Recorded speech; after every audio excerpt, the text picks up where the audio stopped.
Welcome to recipe house. আজ আমি বানাবো ডিমের ঝাল। ডিমের ঝাল বানাবার জন্য আমি এখানে 6টি ডিম সিদ্ধ করে খোসা ছাড়িয়ে নিয়েছি। ডিমগুলিতে সামান্য নুন আর হলুদ গুঁড়ো মাখিয়ে নেব। ডিমগুলিতে নুন হলুদ মাখানো হয়ে গিয়েছে। এবার এগুলিকে ভাজার জন্য একটি কড়া গরম করে তাতে দিয়ে দেবো 30 থেকে 40 ml সর্ষের তেল। তেলটি গরম হলে নুন হলুদ মাখিয়ে রাখা ডিমগুলিকে একে একে দিয়ে দেব। মিডিয়াম ফ্লেমে নেড়ে ডিমগুলিকে 1 থেকে 2 মিনিট ভেজে নিতে হবে। ডিমগুলি হালকা দাগ ধরে ভাজা হয়ে এসেছে। এবার এগুলিকে তুলে নেব। এরপর কড়ার গরম তেলে দিয়ে দেবো 2টি দারচিনি, 4টে লবঙ্গ, 4টে এলাচ, 1টি শুকনো লঙ্কা, 1টি তেজপাতা।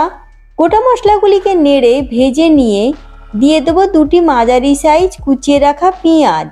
পেঁয়াজগুলিকে নেড়ে হালকা লাল করে ভেজে নেব। পেঁয়াজগুলি ভাজা হয়ে এলে দিয়ে দেবো 2 চামচ আদা রসুন বাটা। আদা রসুন বাটাটিকেও পেঁয়াজের সাথে নেড়ে 1 মিনিট মতন ভেজে নিতে হবে। এরপর এতে দিয়ে দেবো একটি বড় সাইজ কেটে রাখা টমেটো। তার সাথে দিয়ে দেবো পরিমাণ মতন নুন, হাফ চামচ করে হলুদ গুঁড়ো, লঙ্কা গুঁড়ো, জিরে গুঁড়ো, ধনে গুঁড়ো। মশলাগুলিকে সব কিছুর সাথে নেড়ে নিয়ে 1 মিনিটের জন্য ঢাকা দিয়ে দেব। 1 মিনিট পর ঢাকা খুলে মশলাটিকে নেড়ে কষে নেব যতক্ষণ না মশলা থেকে তেল ছাড়ছে। মশলা থেকে তেল ছাড়তে শুরু করেছে। এবার এতে দিয়ে দেব 200 থেকে 250 ml জল।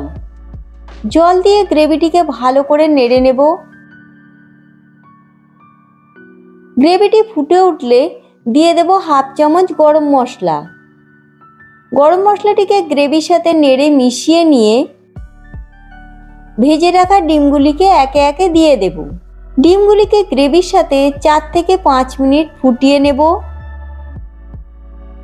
4 থেকে 5 মিনিট ফোটার পর দিয়ে দেব কুচিয়ে রাখা ধনেপাতা।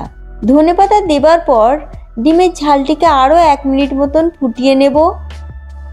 1 মিনিট পর ডিমের ঝালটি তৈরি হয়ে গিয়েছে। এবার এটি পরিবেশনের জন্য একদম রেডি। যদি আমার তৈরি রেসিপিটি আপনাদের ভালো লেগে থাকে তাহলে ভিডিওটিকে লাইক এবং শেয়ার করবেন।